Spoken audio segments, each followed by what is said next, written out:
Guys, कैसे हैं आप लोग। तो चलिए हम लोग गॉस एप्लीकेशन शुरू करते हैं। ठीक है, गॉस एप्लीकेशन, गॉस लॉ की जो एप्लीकेशन है,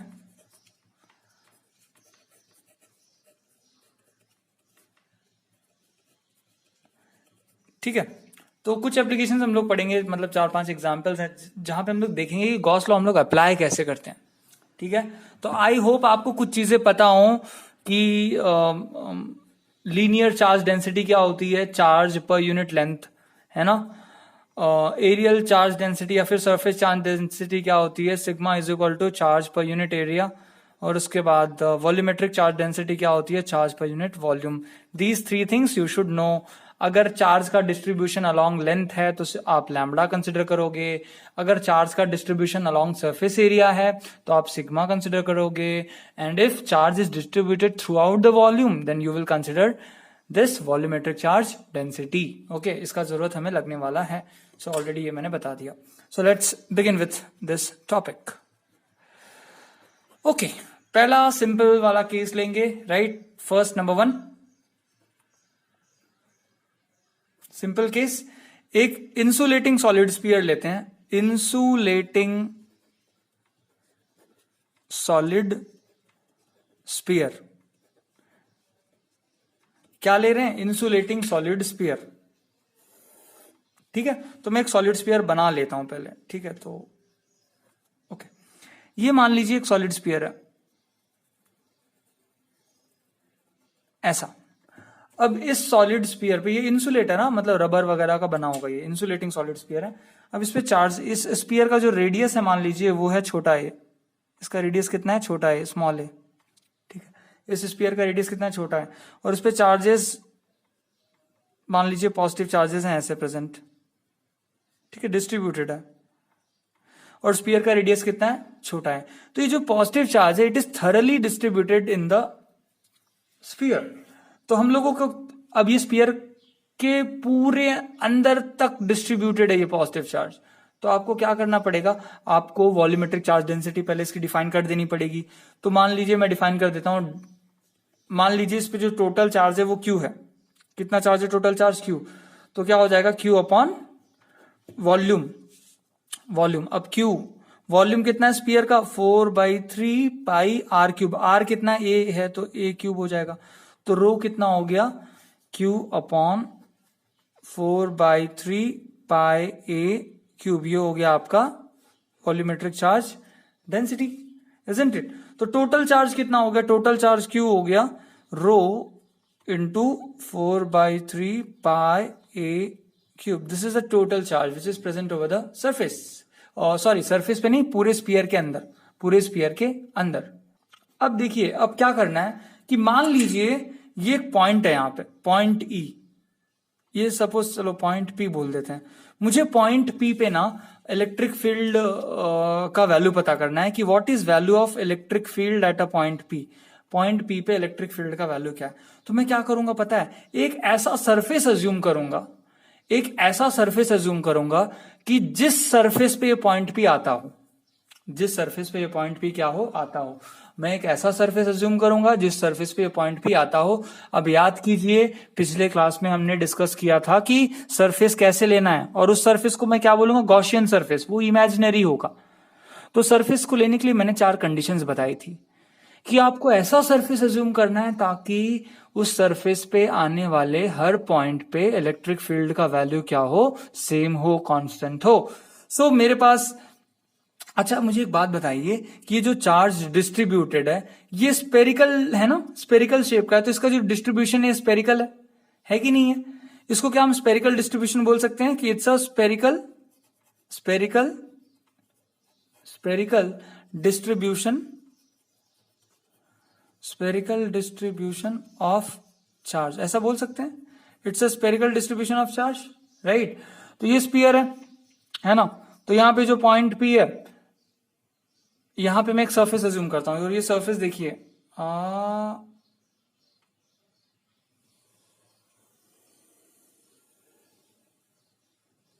ओप्स, चलो पॉइंट पी यहां पे सपोज मान लीजिए, ठीक है। ये यहां पे पॉइंट पी, ठीक है, इसको कैंसिल करते हैं ये, ठीक है। ये पॉइंट पी यहां पे मान लीजिए, ठीक है, इस सरफेस पे आ रहा है। ये जो सरफेस हमने एज्यूम किया, ये जो सरफेस आपने एज्यूम किया है, ये इमेजिनरी है ना, ये क्या है, इमेजिनरी है। और इसको आप क्या बोलोगे, गॉसियन सरफेस। क्या बोलोगे, गॉसियन सरफेस बोलोगे।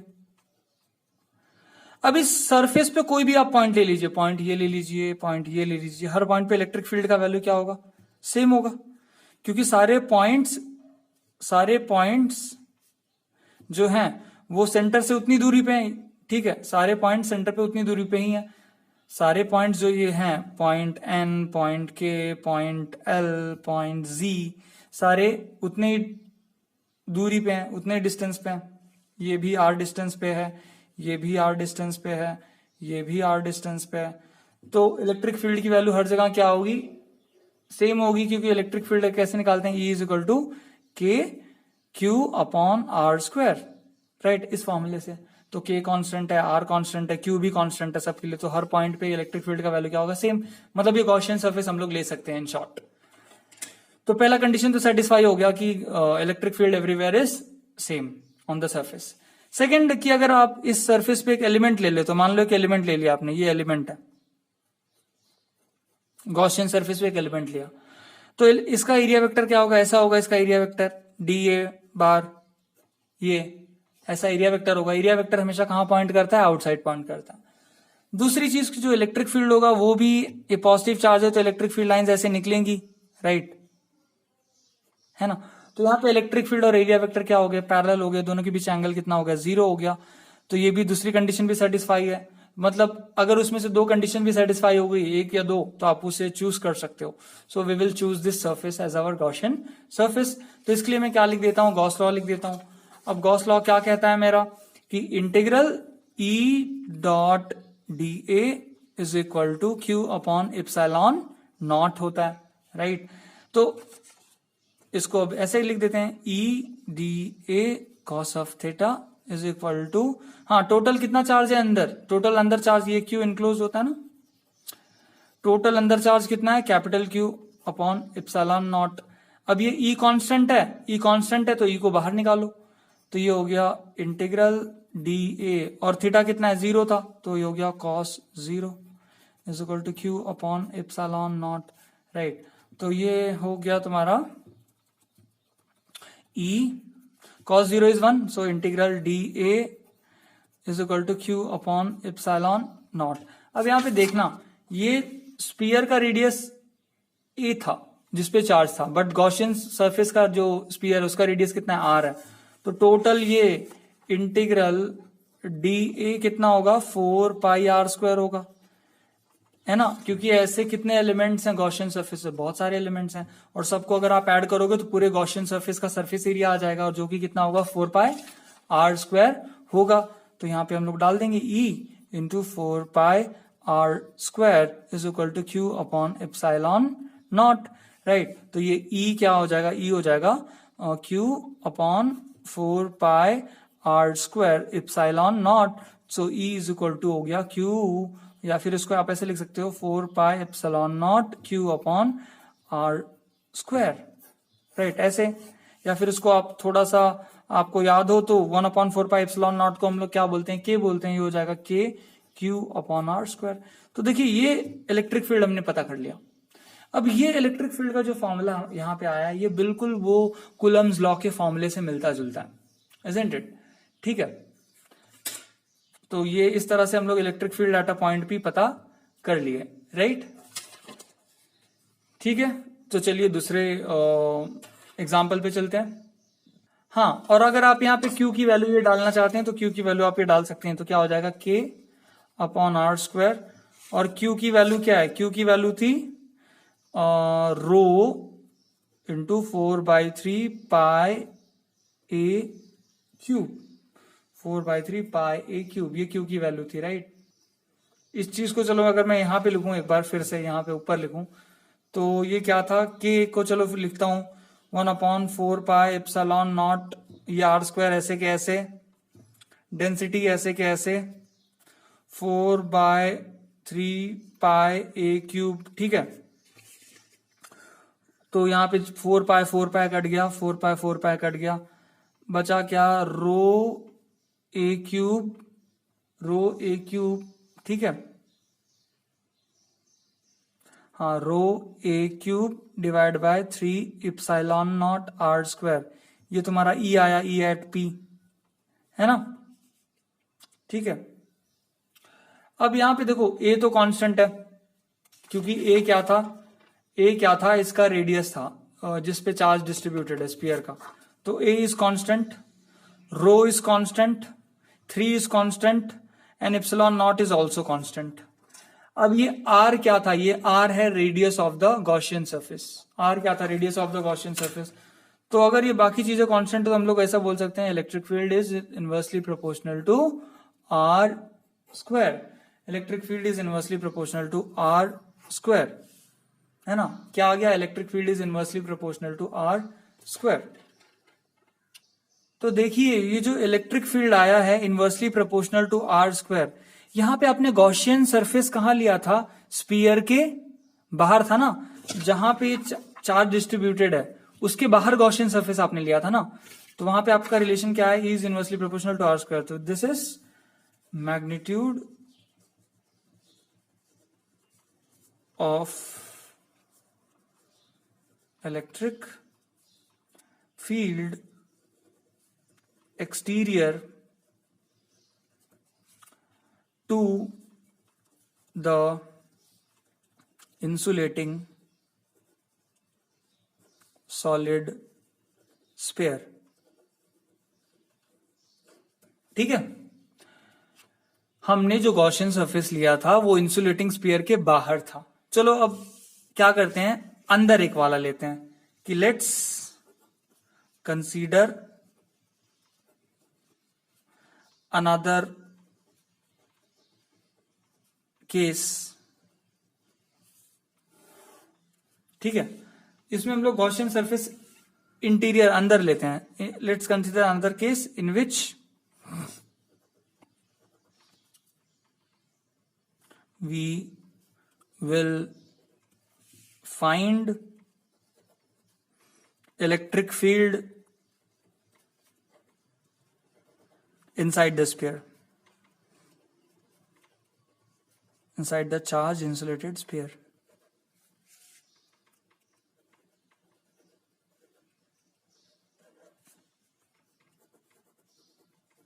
ठीक है। ओके, देखिए यहां पे जो हमने इलेक्ट्रिक फील्ड फाइंड आउट की, ये चार्ज के बाहर फाइंड आउट की ना, ये जो डिस्ट्रीब्यूशन था चार्ज का उसके बाहर फाइंड आउट किया। अब चलो इलेक्ट्रिक फील्ड चार्ज के ये डिस्ट्रीब्यूशन के अंदर फाइंड आउट करते हैं। So let's draw another diagram। तो रुकिए मैं डायग्राम ड्रॉ करता हूं। मान लीजिए एक चार्ज स्फीयर है, राइट, इस पे चार्ज है, पॉजिटिव चार्ज,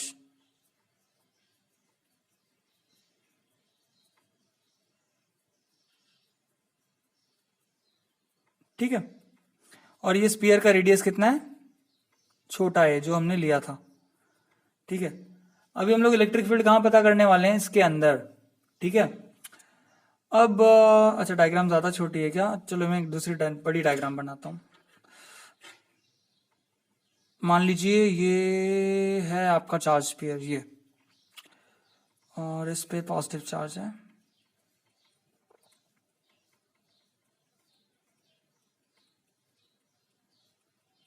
ओके, इसका रेडियस है, छोटा है, ठीक है। अब मुझे मान लीजिए ये पॉइंट P है जो स्फीयर के अंदर है, और वहां पे मुझे इलेक्ट्रिक फील्ड की वैल्यू पता करनी है, राइट।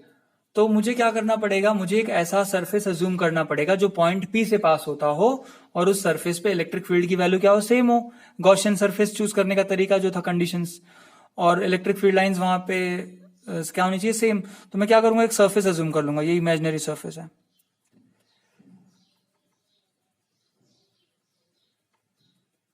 दिखाई दे रहा है ये इमेजिनरी सरफेस, ये जो डॉटेड डॉटेड बनाया मैंने, तो ये हो गया हमारा imaginary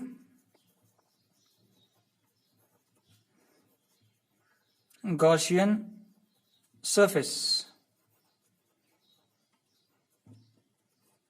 okay, this is your imaginary Gaussian surface, right, और जिसका रेडियस चलो मान लेते हैं है छोटा r, छोटा आर मान लेते हैं, छोटा आर, स्मॉल आर, ठीक है।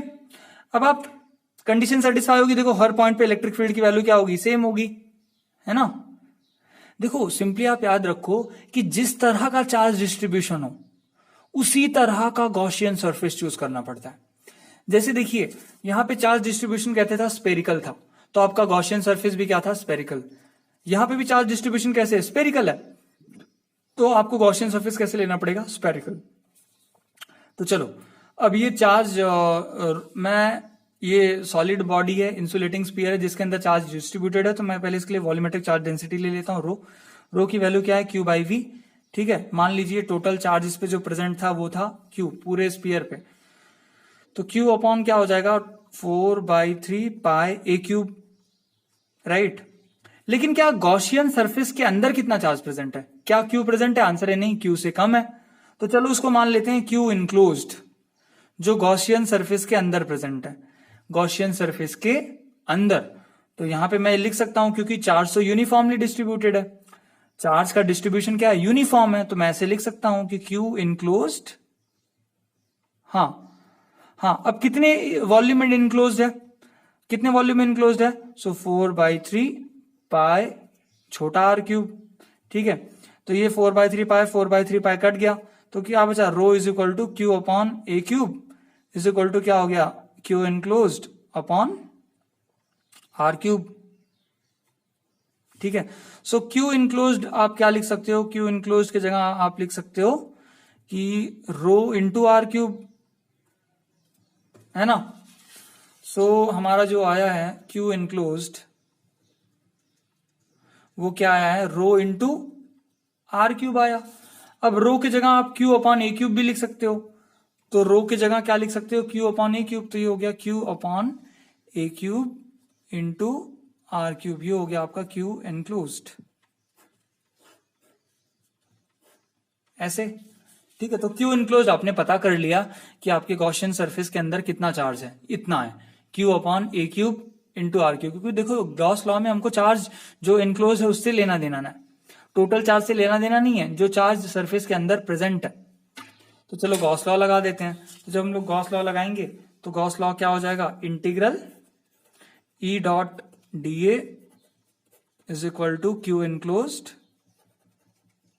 Upon epsilon not, right. ऐसे समझ में आई बात, ये ऐसे तो गए तो गॉस लॉ है।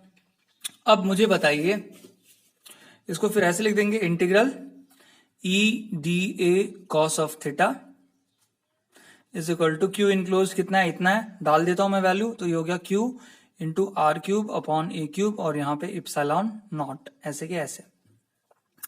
उसके बाद ई तो कांस्टेंट है हर पॉइंट पे, तो ई को बाहर निकाल लो और कॉस 0 हो जाएगा, क्योंकि यहां पे भी अगर आप कोई एक सरफेस इमेजिन करो ऐसे, तो ये सरफेस पे एरिया वेक्टर ऐसे होगा बाहर की तरफ, इनसाइड से आउटसाइड, और इलेक्ट्रिक फील्ड वेक्टर भी ऐसे होगा ई बार, क्योंकि ये पॉजिटिव चार्ज है अंदर तो बाहर निकलेगा इलेक्ट्रिक फील्ड, तो एंगल कितना है दोनों के बीच का, 0 है, राइट। सो ये cos 0 कितना होता है, 1 हो जाता है, तो Q are cube upon a cube into epsilon not. So this total ये हो गया D A is equal to Q are cube upon a cube into epsilon not, right, ऐसे हो गया, इजंट इट। अब हम लोग क्या करेंगे, इसको चलो आगे लिखते हैं, ई, हाँ अब ये सरफेस को बोल रहा है टोटल एरिया निकालो सरफेस का, तो इस गॉसियन सरफेस का टोटल एरिया क्या होगा, surface area 4 pi are square होगा, तो ये होगा 4 pi are square is equal to हो जाएगा Q are cube upon a cube epsilon naught हो जाएगा, राइट, ऐसे। तो अगर मैं इसको यहां लिखूं ई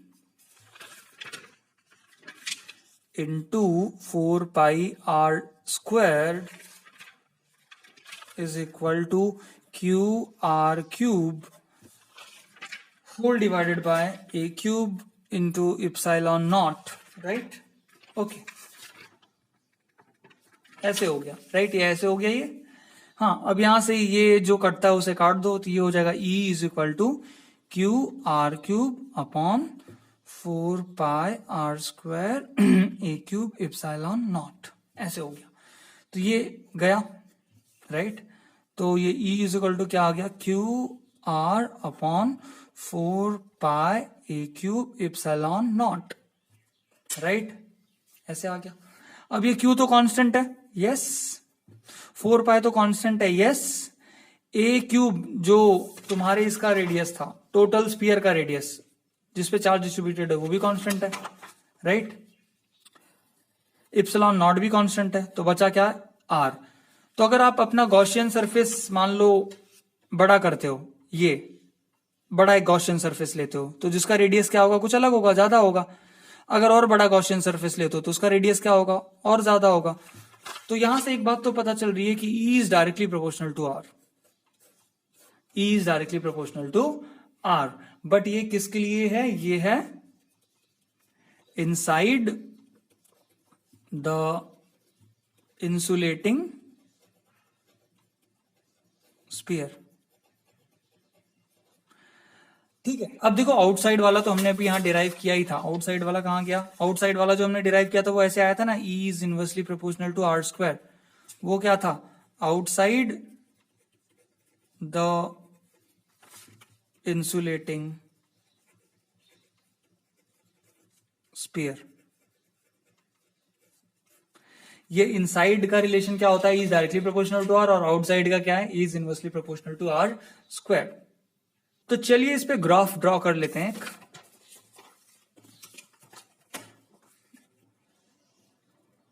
आप रिलेशंस को अच्छे से लिख लेना, ठीक है, जो रिलेशंस अभी हमने डेवलप किए हैं इनसाइड द इंसुलेटिंग स्फीयर और आउटसाइड द इंसुलेटिंग स्फीयर दोनों के इलेक्ट्रिक फील्ड के लिए। तो ये मान लीजिए जो इंसुलेटिंग स्फीयर है,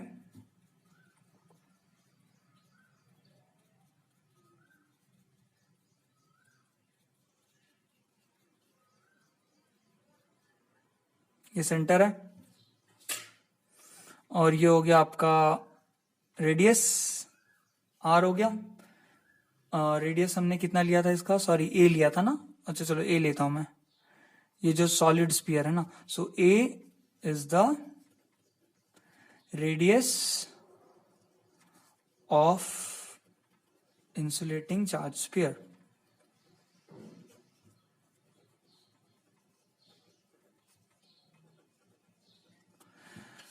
तो देखिए मैं चलिए ग्राफ ड्रॉ करता हूं, ये सेंटर से एक लाइन ले लेता हूं मैं यहां पे ऐसे, और ये ऐसे, एक्स एक्सिस पे डिस्टेंस प्लॉट करता हूं। ये जो ओरिजिन है ये क्या इंडिकेट कर रहा है, centre, centre of the sphere, ये ओरिजिन, ठीक है, ओरिजिन क्या इंडिकेट कर रहा है, centre of the sphere, okay. और ये जो वाई एक्सिस है ये इंडिकेट कर रहा है इलेक्ट्रिक फील्ड,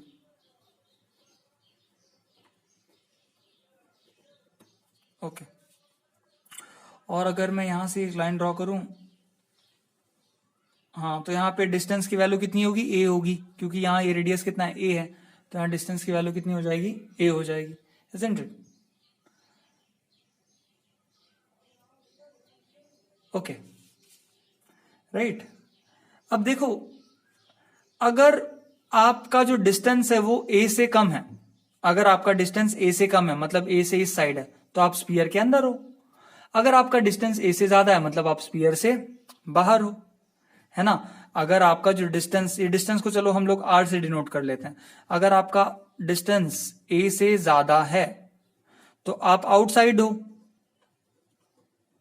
अगर बट आपका डिस्टेंस ए से कम है तो आप इनसाइड हो स्पीयर के, राइट। अभी हमने ये रिलेशन बनाया था कि जो इनसाइड होता है, राइट, अभी हमने रिलेशन बताया था कि आउटसाइड के लिए क्या है, फॉर आउटसाइड, आउटसाइड के लिए E is inversely proportional to are square होता है ना, और इनसाइड के लिए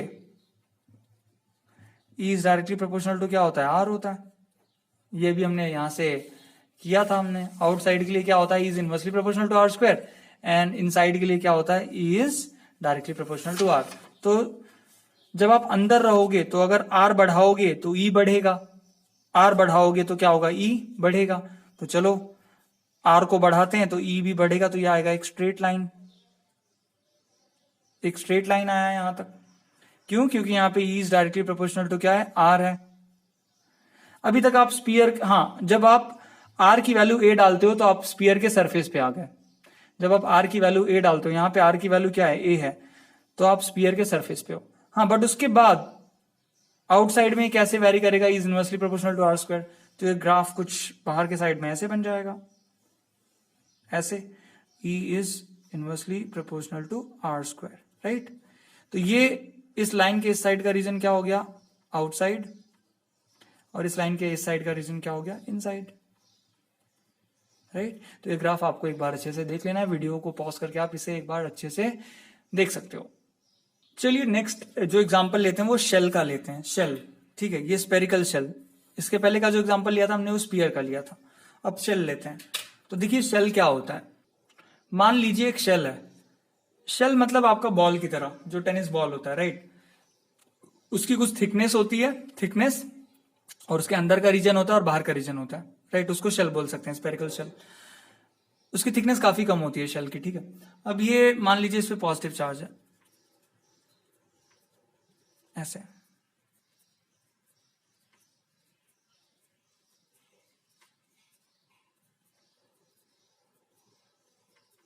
राइट। ये शेल पे मान लीजिए क्या है, पॉजिटिव चार्ज है। अब हमको पता क्या करना है, find, we will find electric field at points, number 1 वो पहले पॉइंट आउटसाइड लेंगे, एंड नंबर 2 एक पॉइंट इनसाइड लेंगे, ठीक है। तो मान लीजिए यहां पे कोई पॉइंट ले लेंगे हम लोग, यहां पे पॉइंट पी, यहां पे इलेक्ट्रिक फील्ड निकालेंगे, और एक पॉइंट आउटसाइड ले लेंगे, पॉइंट के, यहां पे इलेक्ट्रिक फील्ड निकालेंगे। तो चलिए शुरू करते हैं। तो हमें करना क्या पड़ेगा, वही गॉस सरफेस ड्रॉ करना पड़ेगा और वहां पे गॉस लॉ अप्लाई करना पड़ेगा, ठीक है। तो चलिए पहले बात करते हैं आउटसाइड की, right. First we talk about outside surface. पहला बात करते हैं हम लोग फॉर आउटसाइड पॉइंट। हम लोग को पता करना है electric field at a point के, जो बाहर है ना। तो यहां पे मैं अगर एक डायग्राम बनाऊं फिर से, ये जल्दी से बनाता हूं, ये रहा, ठीक है।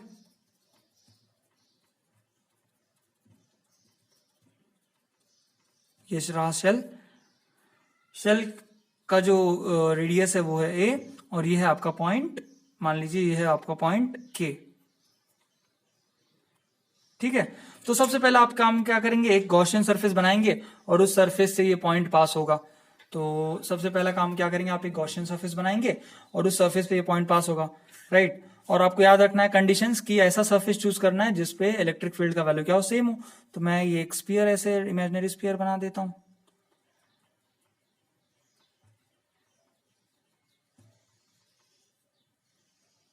ये हो गया गॉसियन सरफेस।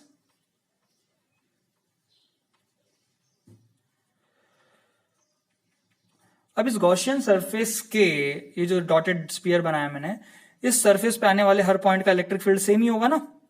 तो हमने चूज कर लिया ये गॉसियन सरफेस। अब हमको पता करना है electric field at a point के। क्या पता करना है, electric field at a point के। मान लो इस शेल पे जो टोटल चार्ज है वो कितना है, क्यू है। मान लो कि टोटल चार्ज कितना है, क्यू है।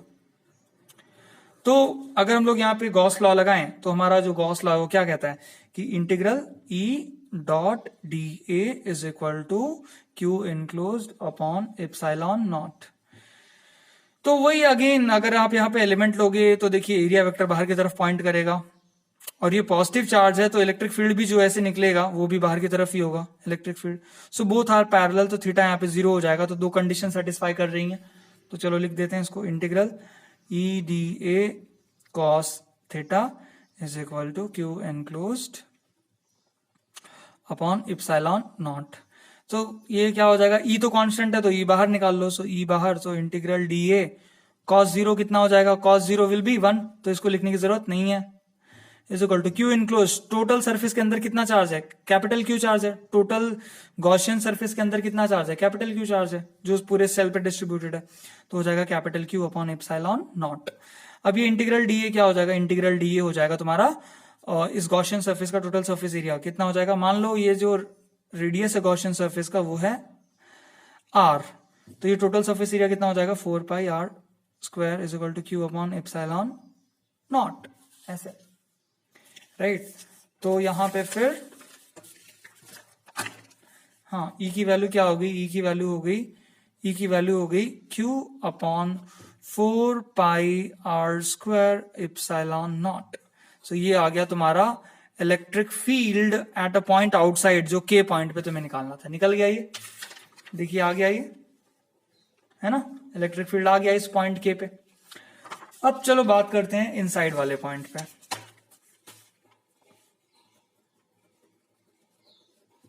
इनसाइड वाला पॉइंट, राइट।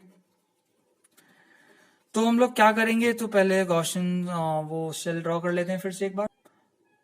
अब मान लीजिए ये शेल है, वही शेल, इस पे चार्ज कितना है Q, बट अब आपको इलेक्ट्रिक फील्ड अंदर पता करनी है इस पॉइंट पे, पॉइंट P पे। तो आप क्या कीजिए, हमेशा की तरह ये गॉसियन सरफेस बनाइए। बनाया आपने गॉसियन सरफेस, ऐसे बना दिया। अब मुझे बताइए इस गॉसियन सरफेस के अंदर कितना चार्ज है, इस गॉसियन सरफेस के अंदर कितना चार्ज है, आंसर है कुछ चार्ज नहीं है। इस गॉसियन सरफेस के अंदर इनक्लोज चार्ज कितना है, कुछ नहीं है। तो क्यू इनक्लोज कितना हो जाएगा, क्यू इनक्लोज कितना हो जाएगा, 0। सो अगर मैं गॉस लॉ लिखूं तो integral E dot D A is equal to Q enclosed upon epsilon not, right. But Q enclose क्या है, 0 है। सो इंटीग्रल ये क्या हो जाएगा, अगेन वही integral E D A cos of theta, और कॉस तो ये सिंपली 0। तो यहां से आप कंक्लूड कर सकते हो कि इलेक्ट्रिक फील्ड इज 0। तो अंदर इलेक्ट्रिक फील्ड कितना है, 0 है। अंदर इलेक्ट्रिक फील्ड कितना है, 0 है। तो एक शेल के अंदर इलेक्ट्रिक फील्ड कितना होता है, 0 होता है। क्योंकि आप कोई भी पॉइंट ले लो अंदर, वहां पे इलेक्ट्रिक फील्ड कितना होगा, 0 ही होगा। तो ये आपको चीजें ध्यान रखनी है, क्योंकि देखो डीए तो 0 नहीं है यहाँ पे, ये भी इसकी वजह से भी 0 नहीं हो सकता ये टर्म। तो डेफिनेटली 0 कौन होगा, इलेक्ट्रिक फील्ड 0 होगा। ठीक है, समझ में आई बात। तो electric field inside the shell क्या होगा, 0। यहाँ पे हम लोग वर्ड्स लिख देते हैं कुछ, right. So we can conclude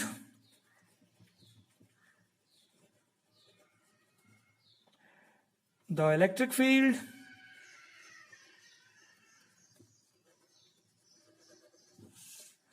inside the spherical shell is 0, right. अंदर इलेक्ट्रिक फील्ड नहीं होती, ठीक है, ओके। अभी तक हमने स्पेरिकल चार्ज डिस्ट्रीब्यूशन वगैरह देखे हैं, शेल का देखा। अब देखते हैं सिलिंड्रिकल चार्ज डिस्ट्रीब्यूशन के बारे में। सो लेट्स सी, मतलब हम लोग जो एग्जांपल लेने वाले हैं उसमें जो चार्ज तुम्हारा डिस्ट्रीब्यूटेड होगा ना, वो सिलेंडर पे डिस्ट्रीब्यूटेड होगा। जैसे कि एक वायर, चलो एक वायर ड्रॉ करते हैं। एक लंबी सी वायर है, बहुत लंबी वायर है, ऐसी वेरी लॉन्ग वायर, राइट। तो ये एक वायर है, काफी लंबी वायर है, बहुत लंबी है, राइट। आप इन्फानाइटली भी बोल सकते हो, this wire is infinitely long, right. तो यहां पे चलो लिख देते हैं ये वायर है, और इस वायर पे मान लीजिए पॉजिटिव चार्ज है जो प्रेजेंट है। तो एक सिलेंड्रिकल डिस्ट्रीब्यूशन हो गया ना चार्ज का। देखो एक वायर एक सिलेंडर की तरह है कि नहीं है, राइट। हाँ, तो समझ में आ रही बात। ये एक वायर है जो कि बहुत लंबी है, इन्फानाइटली लॉन्ग है, बहुत लंबी वायर है, ठीक है। अब हम यहां पे एक पॉइंट है, पॉइंट पी। मुझे इस पॉइंट पी पे इलेक्ट्रिक फील्ड का वैल्यू निकालना है, तो मुझे क्या करना पड़ेगा, गॉसियन सरफेस अज्यूम करना पड़ेगा। तो याद रखना, जिस तरह का आपका चार्ज डिस्ट्रीब्यूशन होगा उसी तरह का आपको गॉसियन सरफेस अज्यूम करना पड़ेगा। तो चलो मैं गॉसियन सरफेस अज्यूम करता हूं और मैं पहले वो ड्रॉ कर लेता हूं, ठीक है। तो आपको दिखाई दे रहा है ये डॉटेड सिलेंडर मैंने एक ड्रॉ किया है, और इस डॉटेड सिलेंडर पे ही ये पॉइंट पी आ रहा है, ठीक है। एक डॉटेड सिलेंडर ड्रॉ किया मैंने, दिख रहा है आपको, ये दिखाई दे रहा है सभी को, राइट। तो ये डॉटेड सिलेंडर पे ये पॉइंट आ रहा है, पॉइंट पी, ठीक है। और ये जो वायर है, इस वायर का हम सिर्फ एक डायमेंशन पे फोकस कर रहे हैं, जो है लेंथ, राइट। लेंथ इस वायर की जो है, ओके। अब मुझे इस पॉइंट पी पे इलेक्ट्रिक फील्ड का वैल्यू पता करना है। तो देखिए ये इसमें कितने सरफेस हैं इस सिलेंडर के? देखिए 3 सरफेसेस हैं बेसिकली। एक ये ऊपर वाला है ना, इसको बोल देते हैं चलो सरफेस 1। एक ये नीचे वाला सरफेस,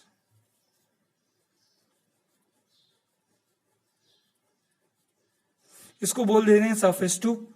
और एक कर्व वाला सरफेस, राइट, है ना, ये कर्व्ड सरफेस। तो 3 सरफेसेस हैं सिलेंडर के। ये जो सिलेंडर आपने लिया ना, ये गॉसियन सिलेंडर इसको बोलेंगे। क्या बोलेंगे? Gaussian cylinder. ये इमेजिनरी है। ये क्या है? इमेजिनरी है।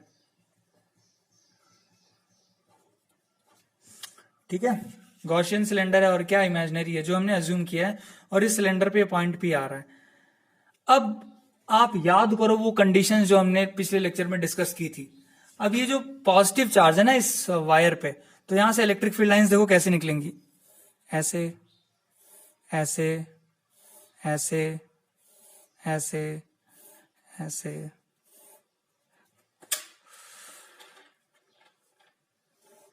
ऐसे।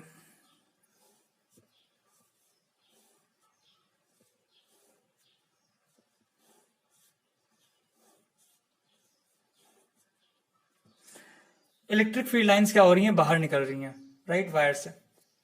तो चलो एक एक करके हम लोग ये सरफेस को डिस्कस करते हैं। तो ये गॉसियन सिलेंडर मैं यहां बाहर बनाता हूं।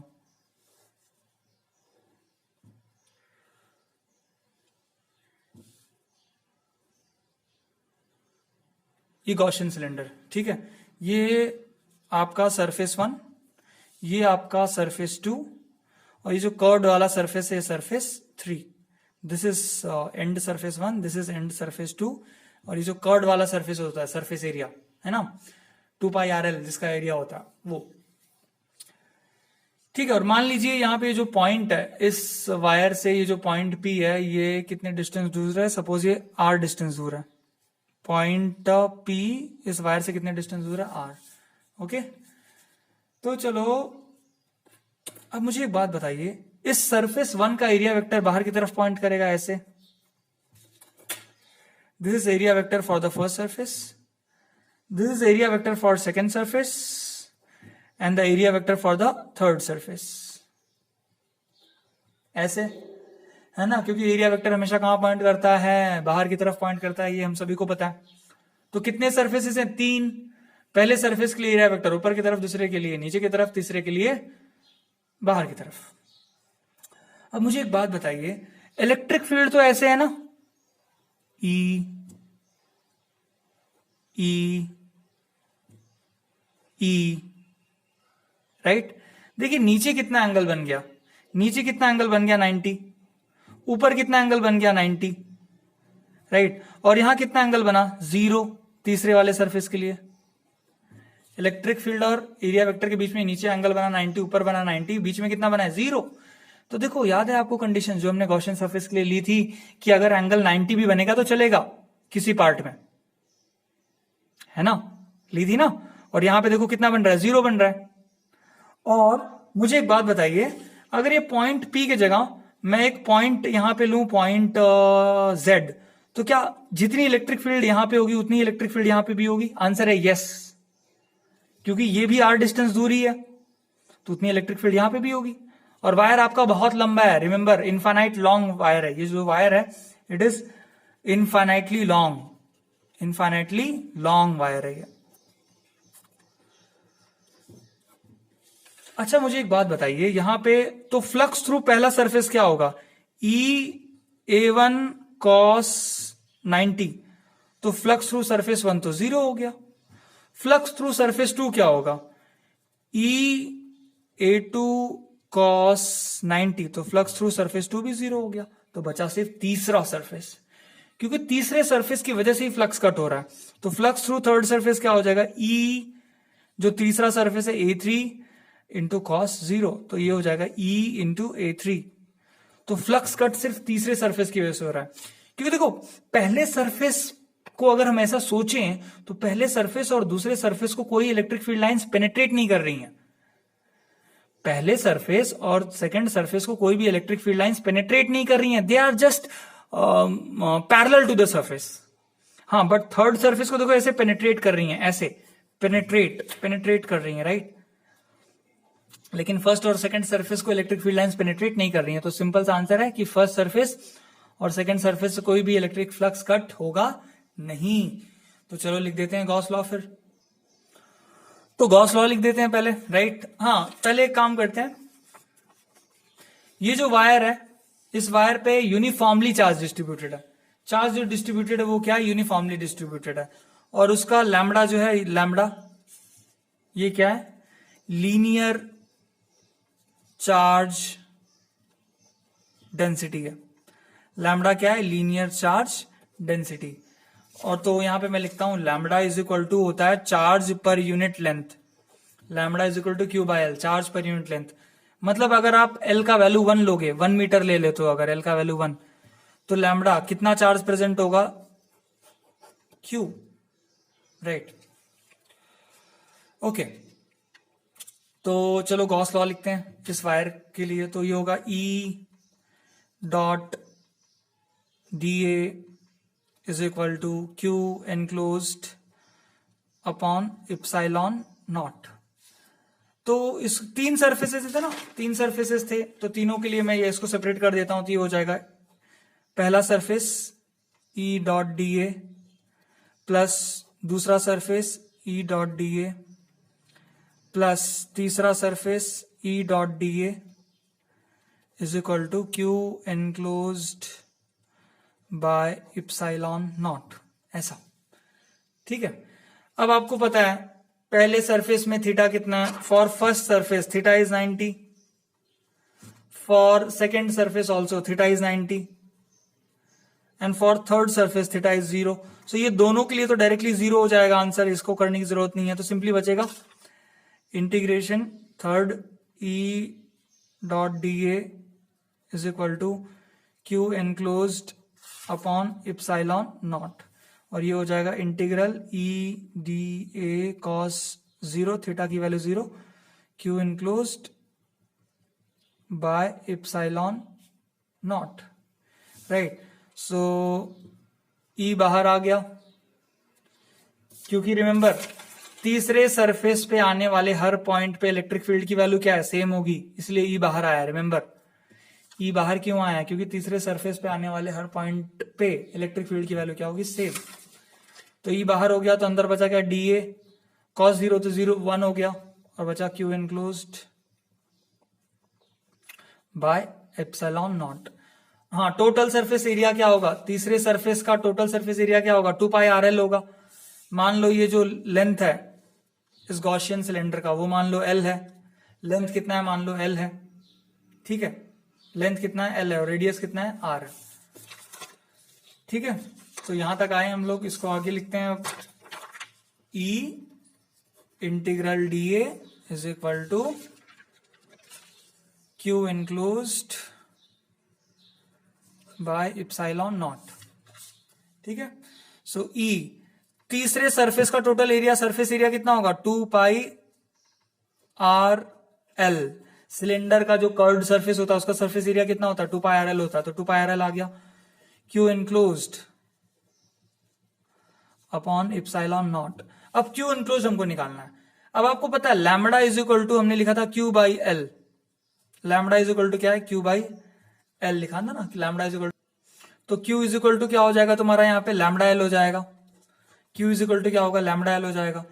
सो E 2 pi r L is equal to, इस सिलेंडर के अंदर कितना चार्ज एनक्लोज्ड है, तो इसका आंसर है लैम्बडा एल। तो क्यू एनक्लोज की जगह मैंने डाल दिया lambda L upon epsilon not. तो ये एल एल क्या हो गया, कट गया, एल एल क्या हो गया, कट गया। तो ई इज इक्वल टू क्या आया, lambda upon 2 pi r epsilon not. So यहां से एक बात तो पता चलती है कि E is inversely proportional to r, E is inversely proportional to r. ये किसके लिए था, ये सिलेंड्रिकल वायर के लिए है, राइट। ये वायर के लिए हमने इस पॉइंट पे इलेक्ट्रिक फील्ड की वैल्यू निकाल ली। तो अगर आपको लैम्बडा पता है वायर का कि चार्ज डिस्ट्रीब्यूशन कितना है, लीनियर चार्ज डिस्ट्रीब्यूशन, अगर आपको डिस्टेंस पता है आर, और ये तो वैल्यू हमको पता ही है, तो आपको इलेक्ट्रिक फील्ड उस पॉइंट पी पे मिल जाएगी। ओके, तो ये हो गई वायर की बात, ठीक है। ये रिलेशन याद रखना, ये काम आएगा न्यूमेरिकल्स में आपके लिए, ठीक है। ये वायर के लिए है कि अगर वायर के आसपास कोई पॉइंट है, अगर एक लंबा वायर है, इन्फिनिटली लॉन्ग वायर है, और उसके आसपास कोई पॉइंट है और उस पर आपको इलेक्ट्रिक फील्ड की वैल्यू पता करनी है, so simply you can find with this formula directly, ठीक है। सो इस रिलेशन को आप नोट डाउन कर लीजिए। ओके, हाँ, तो अभी हमारा जो नेक्स्ट टॉपिक है वो है a non conducting plane of charge, मतलब एक इंसुलेटिंग प्लेन है। मतलब मान लीजिए एक प्लास्टिक की शीट है या फिर एक रबर की शीट है जिसपे एक चार्ज है, पॉजिटिव चार्ज है, राइट। और ये बहुत बड़ी शीट है, रिमेंबर ये शीट क्या है, बहुत बड़ी, इनफाइनाइट इसलिए मैं बोल रहा हूं इसको, ठीक है, बहुत बड़ी शीट है। और मान लीजिए यहाँ पे एक पॉइंट है, ये पॉइंट है, मान लीजिए यहाँ पे एक पॉइंट है, पॉइंट पी, और मुझे पता करना है कि what is electric field at a point P. तो मुझे हमेशा की तरह क्या करना पड़ेगा, एक गॉसियन सरफेस अज्यूम करना पड़ेगा, जो सरफेस पे ये पॉइंट आता हो, और फिर गॉस लॉ यूज करके मुझे यहाँ इस पॉइंट पी पे इलेक्ट्रिक फील्ड का वैल्यू पता करना पड़ेगा, ठीक है। तो अब ये जो इंसुलेटिंग प्लेन है, राइट, मतलब ये प्लास्टिक या फिर रबर वबर का है, तो इस पे चार्ज यूनिफॉर्मली डिस्ट्रीब्यूटेड है, चार्ज जो है वो यूनिफॉर्मली डिस्ट्रीब्यूटेड है, right. So charge is distributed uniformly।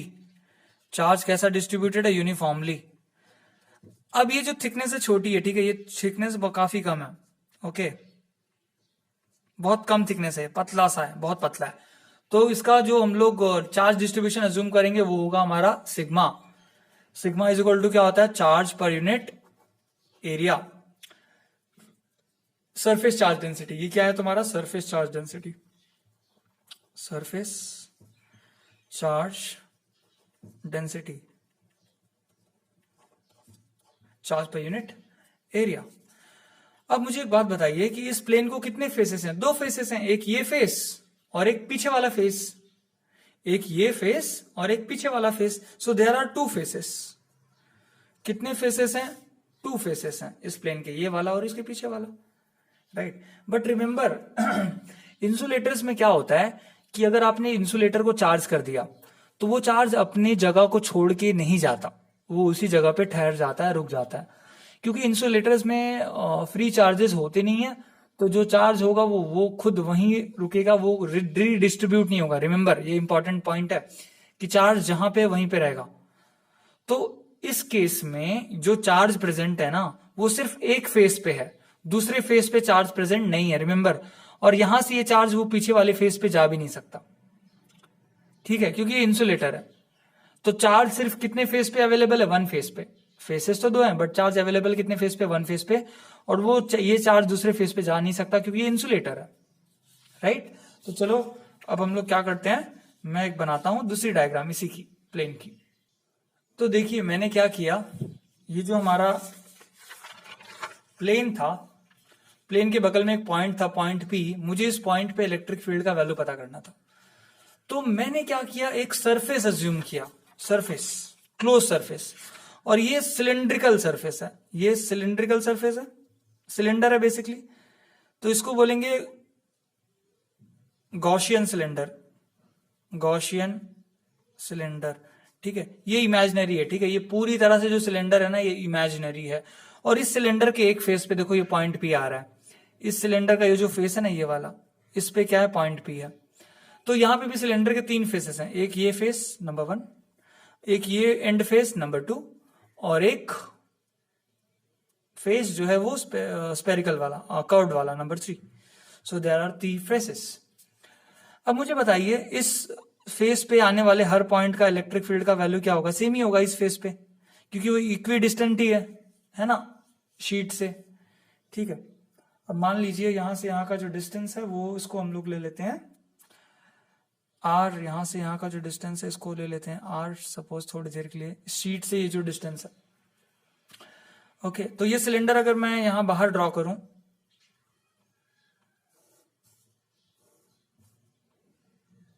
कुछ इस तरह से। ये सेकेंड सरफेस है सिलेंडर का,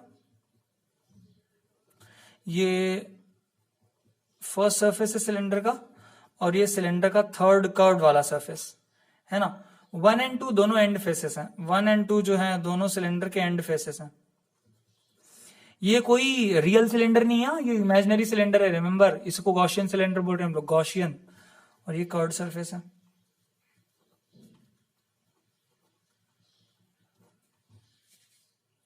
ठीक है, ओके, ये दिखाई दे रहा है। ओके, तो कितने सरफेसेस हैं? 3। अब मुझे बताइए, जो ये पॉजिटिव चार्ज है ना शीट पे, तो इलेक्ट्रिक फील्ड कैसे जाएगी? ऐसे जाएगी, ऐसे जाएगी, ऐसे जाएगी, ऐसे जाएगी, राइट। और यहां से ऐसे जाएगी, ऐसे जाएगी, ऐसे जाएगी, ऐसे जाएगी। मुझे बताइए कितने फेसेस को इलेक्ट्रिक फील्ड लाइंस पेनेट्रेट कर रही हैं?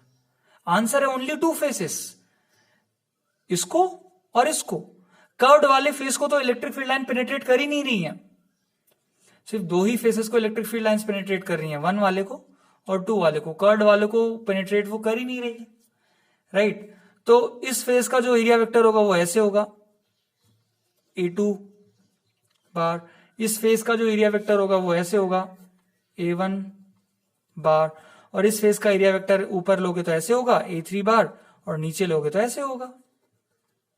और इलेक्ट्रिक फील्ड लाइन कैसी है? इलेक्ट्रिक फील्ड लाइन ऐसी हैं। और ये पहले डायग्राम देख लो तो मैं बनाता हूं। ये तो इलेक्ट्रिक फील्ड लाइन तो ऐसी है,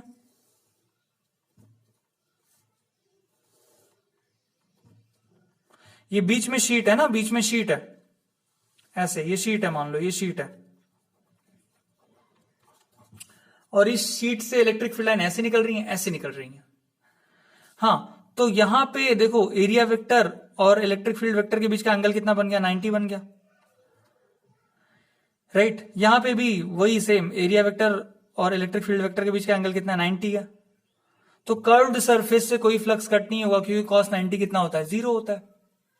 सो सिर्फ 2 ही सरफेसेस है जिनकी वजह से फ्लक्स कट होगा, एक ये वाला और एक ये वाला, है ना। सो सरफेस 1 से फ्लक्स कट हो रहा है, क्या? आंसर है यस। सरफेस 2 से फ्लक्स कट हो रहा है, क्या? आंसर है यस, क्योंकि दोनों के लिए एंगल थीटा कितना है? 0 है। बट सरफेस 3 से फ्लक्स कट हो रहा है, क्या? आंसर नो, क्योंकि थीटा कितना है वहां पे? 90 डिग्री है सरफेस 3 पे, ठीक है। इसलिए सरफेस 3 से नो फ्लक्स कट।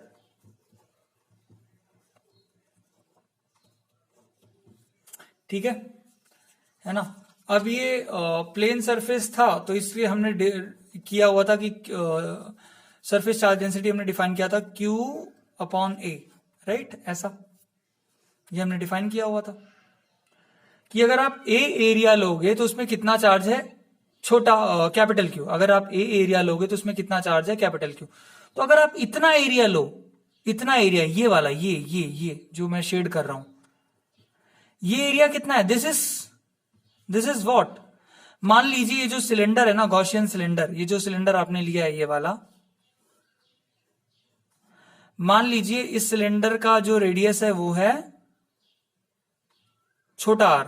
सिलेंडर का रेडियस कितना? छोटा r। तो ये कितना हो जाएगा? दिस सरफेस, इसका एरिया कितना हो जाएगा?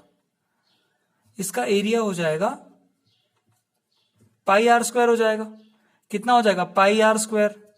कितना हो जाएगा? πr²। अगर इस सिलेंडर का रेडियस r लो, तो ये जो सरफेस कट हो रहा है ये प्लेन पे, इसका सरफेस एरिया कितना होगा? πr²। तो हम लोग ऐसा लिख सकते हैं ना कि sigma is equal to total charge upon total area is equal to charge enclosed upon ये छोटा वाला एरिया, ये जो कि कितना है? πr², है ना। तो चार्ज इनक्लोज्ड कितना आ गया? चार्ज इनक्लोज्ड आ गया sigma into πr²। Charge enclosed कितना आ गया? Sigma into πr²। और सिग्मा की वैल्यू बाद में आप Q/A भी डाल सकते हो। सो Q/A πr² या फिर सिग्मा πr² ही रखो, आपकी मर्जी, ठीक है। अब यहां पे हम लोग यूज करेंगे गॉस लॉ।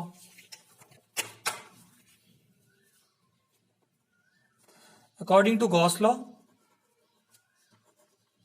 राइट, क्या होता है? Integral E.dA is equal to Q enclosed upon epsilon naught. अब यहां पे 3 फेसेस से रिमेंबर है ना, face number 1, face number 2, face number 3, ये 3 फेसेस। तो इसको ऐसे लिख देंगे, इंटीग्रल पहले फेस का E dot D A plus integral दूसरे फेस का E dot D A plus integral तीसरे फेस का ई डॉट डी ए, और ये हो गया Q enclosed upon epsilon not. तो आपको पता है कि तीसरा जो फेस है, तीसरा फेस, उसमें एंगल कितना बन रहा है 90। तो तीसरे फेस को cos 90 क्या हो जाएगा, 0 हो जाएगा, है ना। यहाँ पे एंगल कितना है 90 है ना, थीटा 90 है, तो cos 90 कितना होता है 0। तो ये करने की जरूरत ही नहीं है, तो सिंपली हो जाएगा first E dot D A plus second surface का E dot D A is equal to Q enclosed आपने निकाला हुआ है। क्यू इनक्लोज्ड कितना है सिग्मा पाई आर स्क्वायर, तो लिख देता हूं sigma pi are square upon epsilon naught, ठीक है। और दोनों केसेस के लिए थीटा कितना है 0 0 ही है, सो हो जाएगा integral E D A cos 0 plus integral E D A cos 0 is equal to sigma pi are square divide by epsilon not. So E बाहर आ जाएगा क्योंकि फेस पे ई तो कांस्टेंट है, तो ये होगा इंटीग्रल डी ए प्लस यहाँ पे भी ई बाहर आ जाएगा, फेस पे ई कांस्टेंट है इसलिए, तो integral d A is equal to sigma pi are square upon epsilon naught. अब इस फेस का एरिया भी कितना है सेकेंड का, पाई आर स्क्वायर होगा, और इस फेस का भी एरिया कितना है पाई आर स्क्वायर है, तो यहाँ पे डाल देते हैं। सो ये हो जाएगा E pi are square plus E, इसका भी क्या होगा pi are square is equal to क्या होगा sigma pi are square upon epsilon not, right. तो ये अगर इसको मैं यहां पे लिखूं तो ये हो जाएगा पाई आर स्क्वायर अगर कॉमन निकाल लें तो बचेगा क्या E plus E is equal to sigma pi are square upon epsilon not. तो पाई आर स्क्वायर कैंसिल, तो 2e is equal to sigma upon epsilon not. तो e इज इक्वल टू क्या हो जाएगा sigma upon 2 epsilon naught. This is the electric field at the point P, जहां पे आपको पता करना है सिग्मा अपॉन 2 एप्सिलॉन नॉट। अब देखिए इस केस में जो मैंने शीट ली थी वो इंसुलेटर थी, इस केस में मैंने जो शीट ली थी वो क्या थी इंसुलेटर थी।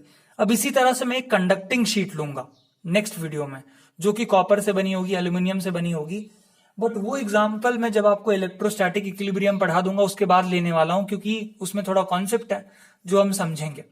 तो फिलहाल के लिए इतना ही, बाकी नेक्स्ट वीडियो हम लोग फिर से पोस्ट करेंगे। तब तक के लिए थैंक यू।